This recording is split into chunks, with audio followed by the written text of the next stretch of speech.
What up, team? Seeker 2.0. That's what we're talking about today. We're getting a new champion. It's going to be in addition to the Shadowkin faction family. Let's get straight into it. We all know Seeker, one of the staples in the arena for the Go second team. One thing to clarify, this of course is the test server, so don't get freaked out when you see this +4 nonsense. The 8,000 attack, wait, no leak, 8,000 attack on the screen. That's for a separate topic. Today we're talking about Shadowkin. I believe she's green. Confirm. We have Kyoku. Kyoku. You know what? I'm gonna call him Kyoku. You can name check, pronunciation check, whatever you want to do. Do what you gotta do. But let's talk about this champion's kit. What does she do? What to look out for if you see her in the arena. You can use her anywhere. I'm going to talk about early game, end game, end game, like platinum, stall, defense. We got some pretty cool stuff here. So let's get into the A1. We'll attack 3 times if there's 3 or more debuffs. Who cares? Maybe clan boss, maybe not. We'll go over that a little bit later. We have 40% chance of placing a weakened debuff. Pretty cool. A2 honestly doesn't make a lot of sense, but it is what it is. I did find a use for it, as is here. Attacks all enemies, has an 80% chance of placing a 50%, the strong one, attack down for 2 turns. Now this is where it gets weird. If you don't place the attack down, you place an HP burn. However, if you fully book it, it goes to 100% chance. So 3% chance if you get that 3% unlucky to put the HP burn. Okay, I get it. Maybe it was a typo or they didn't plan this right. Or this could be a benefit if you're unbooked. You have a 20% chance of, I don't know. Listen, it's a stretch, I know, but let's talk about Kyoku's Horde here. This is the key skill, so buckle up. This is where it gets real. 4-turn cooldown once fully booked. Ally protect, block damage, extra turn. This is really strong here. This goes to a 3-down cooldown. If you do book this champion, block damage of course is very strong with ally protection, because you get so much stress when taking all of that incoming damage from your allies, which we all know can be quite a lot here. It is 2 turns on the ally protect because the extra turn doesn't affect the duration there. Plarium being smart, thankfully block damage is not a 3-turn duration, going down to 2 turns with that extra turn. So you can consider the A2 as well as the passive that we're going to go over next having 1 shorter of a cooldown, making this a 3-turn cooldown on an AoE attack down. Very strong stuff. So let's go over the passive here. Wellspring, Seeker 2.0, this is where it comes in. This is a 4-turn cooldown. Once again, after that extra turn can be a 3-turn cooldown. Every time this champion is hit with a critical hit, heals all allies by 15% of their max health, not Kyoku's, their. Then places increased defense on all allies for 2 turns. Early game, mid game, late game, hello progression. How are you doing? Now, PvE content is going to take a slight hit with this champion, because if you aren't familiar with this, all PvE content has baseline 15% crit rate. I'm pretty sure 15 or 30. It's definitely 15. So that's a very low percent chance to crit unless there's some type of increased crit rate. However, critical hits on the opposing team, if you're doing PvE content, it's inconsistent. It makes a nightmare for you, wastes energy. You don't want to deal with it, so this helps so much on that front. PvP, this is really strong because everyone is going to be having 100% crit rate. Well, I guess it depends who you watch on YouTube. But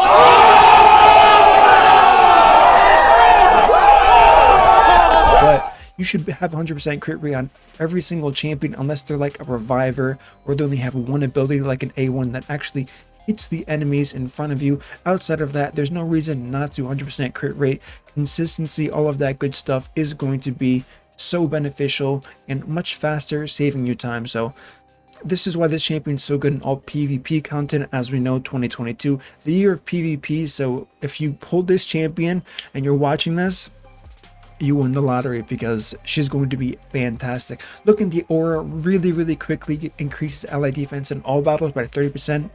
Not too bad. How did I gear this champion? One huge part of Seeker is the provoke, so I added a provoke set to add additional utility, because how good is provoke into block damage going to be? Listen, perfect, literally perfect. Now of course provoke has, let's just double check this, 30% chance, that's pretty high, all things considered. So I can definitely deal with and relate with 30% chance. Reaction, I'm going to talk about that a bit later. So this next part's probably going to be more for the mid-game type people, as I show some examples. Reaction is going to come in handy when talking about end-game players, so stick around for that if you are interested. Going over the masteries really quickly, I have War Master. Typical clan boss tree, nothing new here, nothing special. You can of course optimize this to whatever content you choose to do. First place I'm going to show this champion is going to be the spider dungeon. Murder, why would you do that? Spider is going to be the worst affinity possible for this champion. Don't worry guys, I'm a professional. Okay, off affinity tank.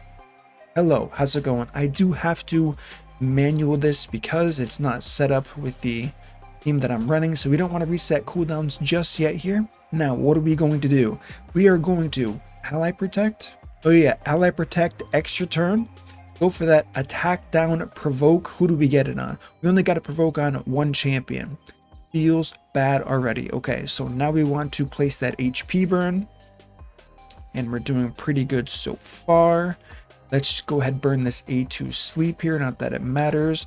Heart Seeker, why not? Heart Seeker again. Okay, Cold Heart's going to take the threat. We get it. Ally Protect. Still very, very strong here. Let's go ahead and reset the cooldowns here. Now we are going to reapply. Extra turn. Once again, get a chance to provoke AoE attack down one more time. This time we got a few more provokes here. There we go. We got that crit. We got that heal onto the Cold Heart. We already saw how good that was. Now we go for some CC with the freeze here. Heart Seeker. If it will go, there we go. Okay, the next Heart Seeker coming out strong, and let's just hit auto. Looks like she did kind of a moonwalk there, a little bit of animation lag, not a biggie. Okay, so of course this team, I mean, I actually can't complain about the team. It is really good. I could have started with the freeze to be more safe. That would have counteracted the whole provoke option I kind of went for Kyoku. Provoke is necessary because the spiderlings will pick up block damage, will not target her, even though she is weak affinity and she is a really good tank for this. So you do want that provoke for any extra chance.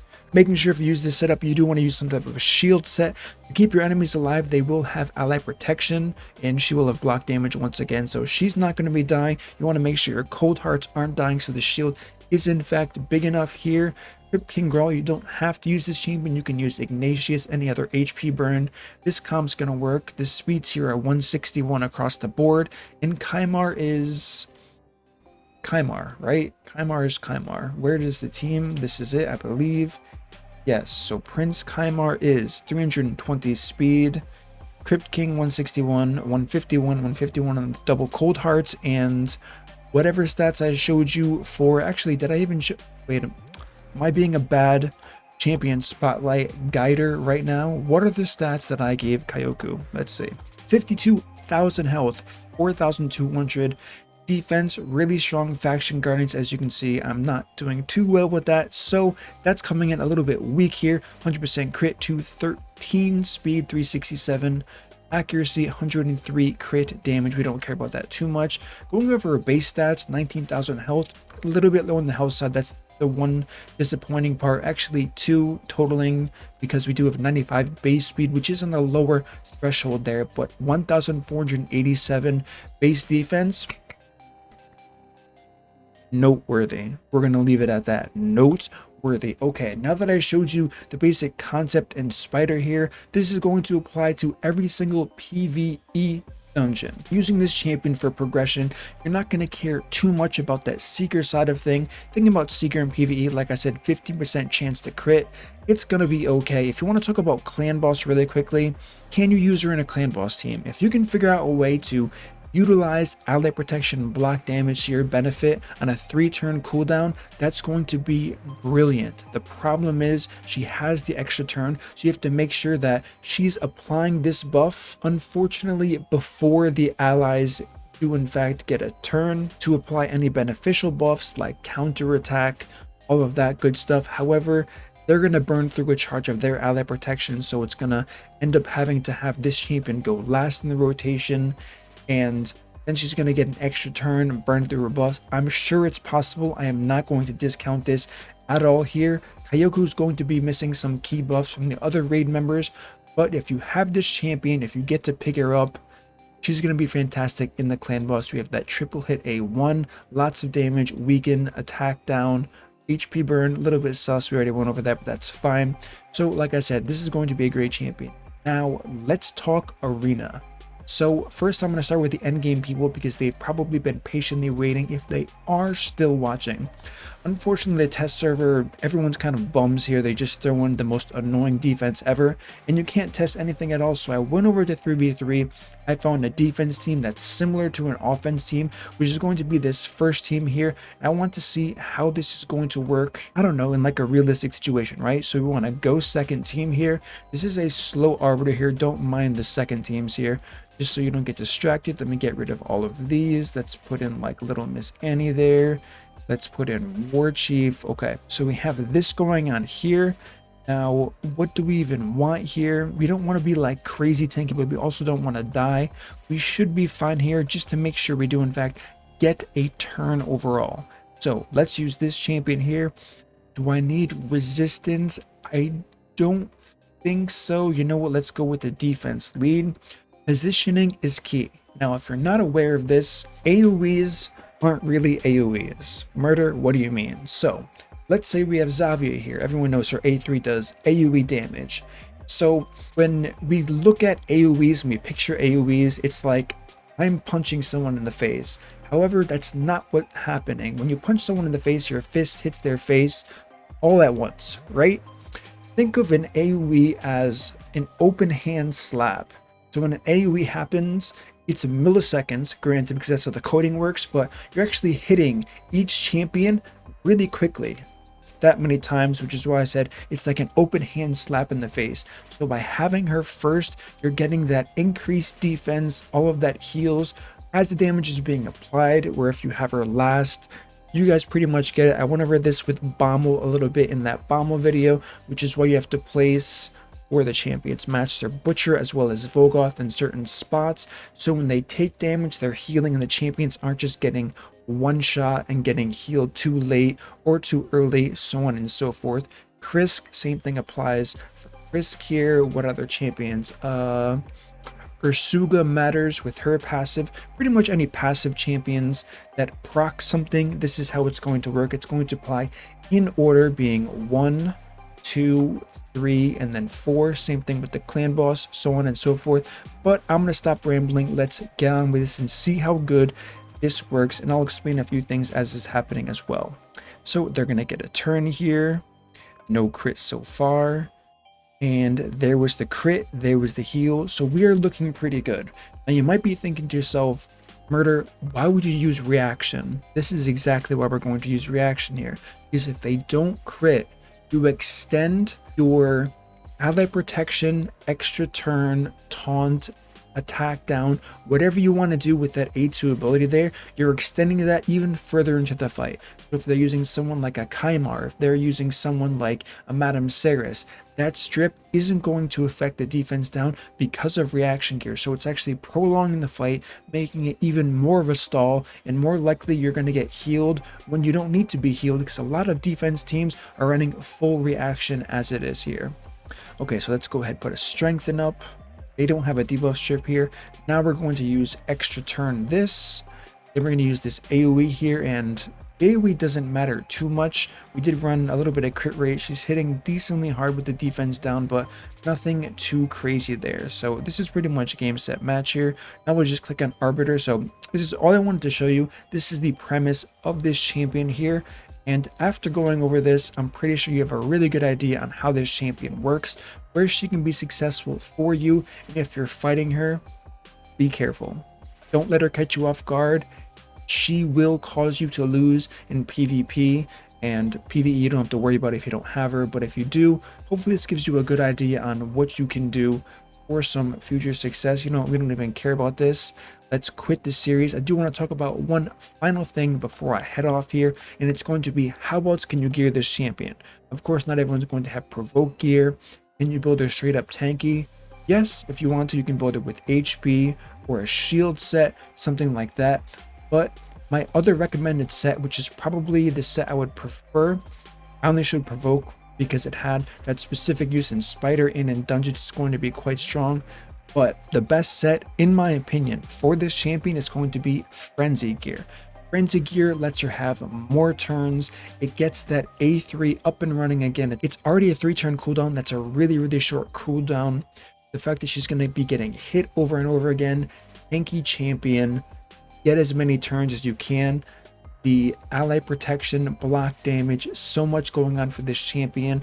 And like I said, Frenzy, in my opinion, is going to be the best set for this champion in PvE content / PvP. That's more the end game stuff I'm talking about, where if you're a Platinum Arena player, high gold 4, really high gold 4, since everyone in the player base is currently in gold 4, so really high gold 4 arena, you're going to have to figure out what's going to be the best for your team, because there's no single champion content in the entire game, right? It all depends on the other 3 champions you're going to use, so keep that in mind if you're building this champion or any champion for that matter. Alright guys, that is going to conclude this video on Kyoku. Let me know what you guys think. What are your thoughts? What are your opinions? Seeker 2.0, honestly, great champion, not just some fluff they're adding to the champion pool. I like it a lot. I'm happy with what they did with this champion. I mean, she looks great. Can't deny it. She looks great. So give me those thoughts. If you enjoyed this content, smash that like button, subscribe, turn on the notification bell, and I will see you all in my next upload.